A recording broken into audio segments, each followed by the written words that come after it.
Billy kick-started his band, Green Day, at the age of 16, a common beginning for many renowned punk singers who also formed their bands during their teenage years. As for myself, I embarked on my musical journey at the age of 19 alongside my best friend and four other companions. We formed a band driven by our shared passion for music. I had a rough upbringing and was involved in some petty crimes in the past. And music kind of helped me get away from all that. My dream was never about money or fame, but rather the desire to emulate the musicians I admired as idols during my upbringing. My love for music runs deep, and I take pride in mastering any instrument I pick up. With great determination, we had a solid plan in place and we're confident that we were destined for success. We relish our carefree days, enjoying the company of our attractive girlfriends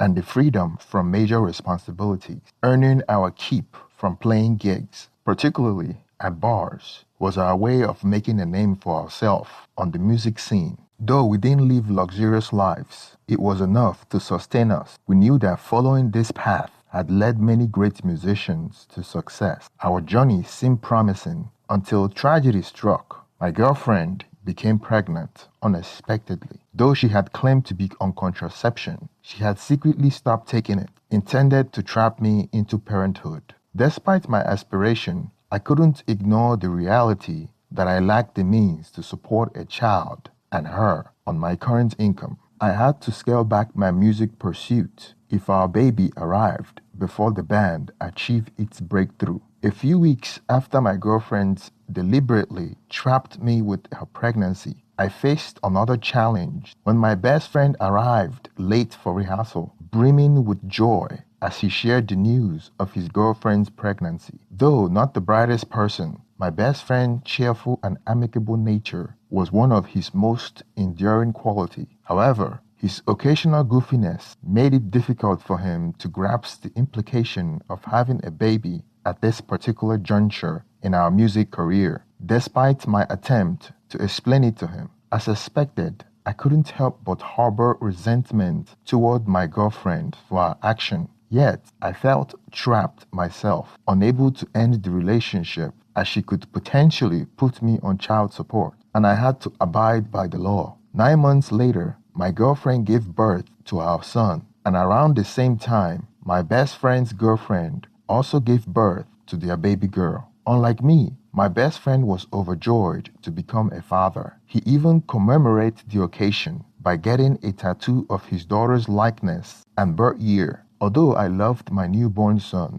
I couldn't share the level of excitement about fatherhood. I wanted my child to have a better life, one filled with comfort and opportunity, surpassing the life I had experienced. However, at that moment, I knew I wasn't prepared to provide that kind of life for him. This realization deepened my belief that my girlfriend has stolen my dreams by intentionally trapping me with her deceitful action. Going back on our agreement by stopping her contraceptive, I understand that my son is not to blame for the situation I find myself. However, I had to make some difficult decisions, such as reducing my music playing hours and halting travel in order to secure a stable job. Our band hadn't achieved the breakthrough we had hoped for, and we weren't financially prepared to support a baby and a girlfriend. The expenses associated with a new baby added to the strain.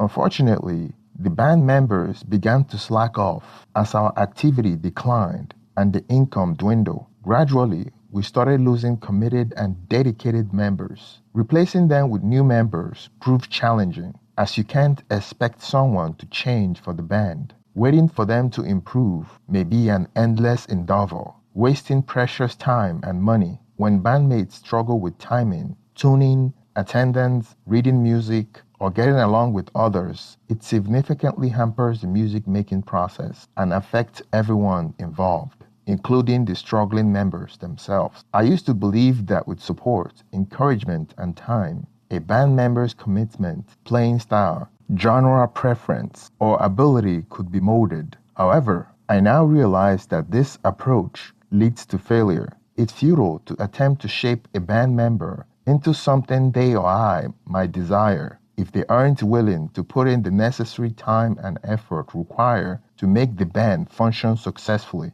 The stress of balancing everything became too overwhelming, leading me to make the tough decision to disband the group. Consequently, I now lived with lingering thoughts of what could have been, all because my girlfriend believed I would abandon her if I achieved fame. Then my best friend and I got a job at an auto manufacturing plant devoid of music and ambition. When my girlfriend saw the distress I felt about becoming a father, she came to understand that my actions were driven by a sense of duty and responsibility rather than genuine passion. Realizing this, she apologized and became cautious around me, sensing the need to be considerate. I love her, and I still believe she's a good person, and thought she comprehended that I would have stayed with her even if I had attained fame, rendering the need to trap me with a baby unnecessary. With my dream of being a musician no longer intact, I had to reshuffle my aspiration and embrace a suburban,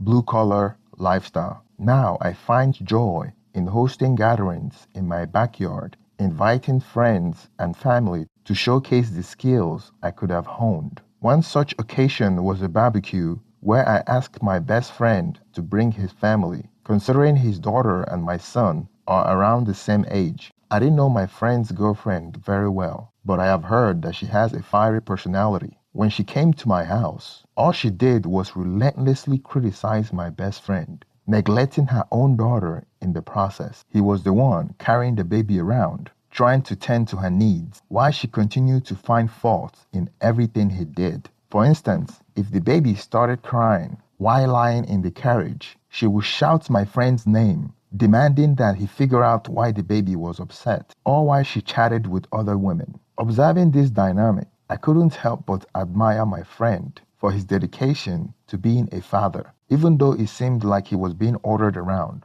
I, personally, wouldn't tolerate such disrespect from my girlfriend. I advised my friend not to let his girlfriend treat him that way in front of others, but being a good-hearted person he is, he tried to pretend that everything was fine. Their relationship seemed toxic to me. My friend would show up to work with scratches on his face and bruises, which deeply concerned me. I felt he should consider leaving his girlfriend, as the situation had the potential to escalate into serious domestic violence, leading someone to end up in jail, or even worse, putting someone's life at risk. About 18 months after becoming a dad, my friend suddenly went missing from work. Initially, I assumed he might have called in sick, so I didn't think much of it until he didn't show up the following day. As we work in different departments, I wasn't privy to the whole story. Still, I decided to reach out and call him, only to find out that he wouldn't answer his phone. After 3 days of worrying due to his absence, I managed to obtain his girlfriend's number through my own girlfriend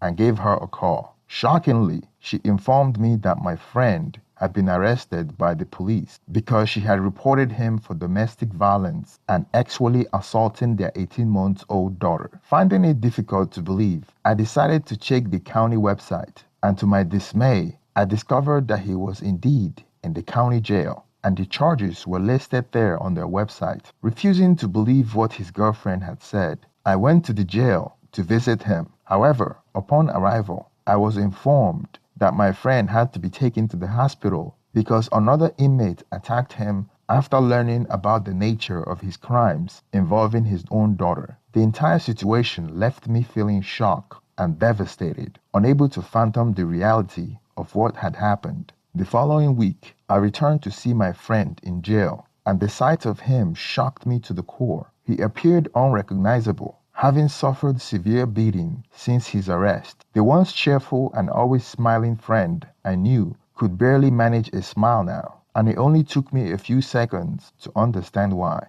All his front teeth had been knocked out. He recounted the dreadful incident that led to his current situation. It all started with a domestic dispute between him and his girlfriend, triggered by financial issue due to her drug abuse. In the past, we both had a history of drug use, but we made a conscious decision to leave that life behind when we left the band, focusing on our regular jobs to avoid failing drug tests. During their argument, she assaulted him, and in a moment of rage, He reacted in a way he now regrets. However, she was determined to have him imprisoned, so she called the police, falsely accusing him of assaulting both her and sexually assaulting their 18-month-old daughter. He was arrested, and to my dismay, no bail was posted, leaving him feeling as if the system wanted him to suffer and perhaps even perish in prison. The entire situation left me deeply saddened and angered by the injustice my friend was facing. It was heartbreaking to see him in such a state, and I could only hope that the truth would prevail, allowing him to seek the help and rehabilitation he needed, rather than being left to die in jail. Utilizing my savings, I hired a competent lawyer to secure the judge's approval for posting bond, enabling my traumatized friend's release from jail. Then I took him in to stay with me. Clearly shaken by the event he went through, his biggest concern is for his baby girl, knowing that his girlfriend isn't capable of being a responsible mother and lacking the knowledge to care for a baby properly. Understanding his fear, we decided to involve Child Protective Service in an attempt to ensure the welfare of the child. A welfare check revealed that she was living in deplorable condition, and without my best friend's support, everything fell into disarray. Consequently, they decided to remove the baby from her custody and granted temporary guardianship to his girlfriend's parents. Unfortunately, they sided with her too, claiming my friend didn't deserve their daughter. We go to court about the sexual assault case. It didn't take long for them to know that it was all fabricated. Apparently, the girlfriend overstated her accusation by claiming to have seen him penetrating their daughter with his junk. The situation is both distressing and infuriating, and it highlights the need for justice to prevail. My friend had gone through an immense ordeal due to false accusation, and it's heart-wrenching to witness the toll it has taken on his life and his relationship with his child. A medical examiner checked the child and ruled that it was impossible, so the case fell apart. After it was proven that she falsified the accusation, and my friend was falsely imprisoned for 45 days, most of those days recovering from injuries because a fellow inmate beat him up thinking he abused his daughter. Then he lost his job and no way of generating income, so he's destitute. The court system refused to acknowledge any charges against the mother, leaving my friend feeling abandoned and betrayed.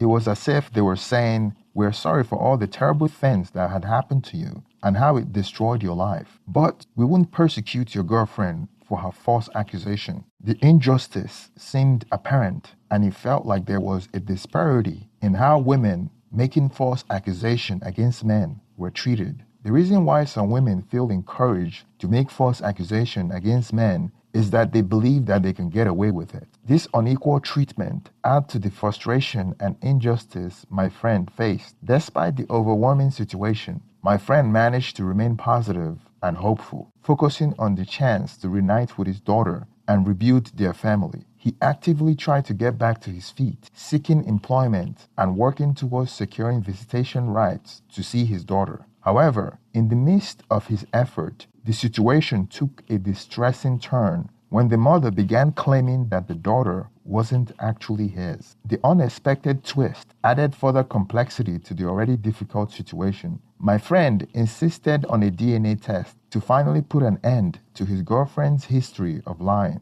The paternity test results shocked us all. He wasn't the father of the girl he had always believed was his daughter. Heartbroken, he lost custody of the child he had had loving care for all along. Sadly, there were no legal consequence for the mother, as it seemed to be a recurring theme in their tumultuous relationship. Following the devastating revelation, my friend's life took a dark turn. He struggled to find employment and couldn't pass drug tests, leading him down a destructive path. The lack of financial stability led him to resort to dangerous drugs, and he fell in with the wrong crowd. Gradually, he disappeared into the shadows of the city, and I occasionally caught glimpses of him when he was homeless. He had become a mere share of his former self, and it was evident that he had spiraled into a state of mental turmoil. Sadly, about a year later, I received the tragic news that he had overdosed and nobody came to claim his body. In the end, I had to gather some family and friends to say prayers and bid him farewell. The loss of my dear friend was a painful blow to all of us who knew and cared for him. Later on, I encountered his ex-girlfriend at a Walmart, and it was disheartening to see her with another man, seemingly content despite the misery she has caused my friend. The sights only serve as a bitter reminder of the unfairness and tragedy that had unfolded in my friend's life. Thank you for making it to the end of the video. Please don't forget to like and subscribe, and let's start some conversation in the comment section. Thank you and have a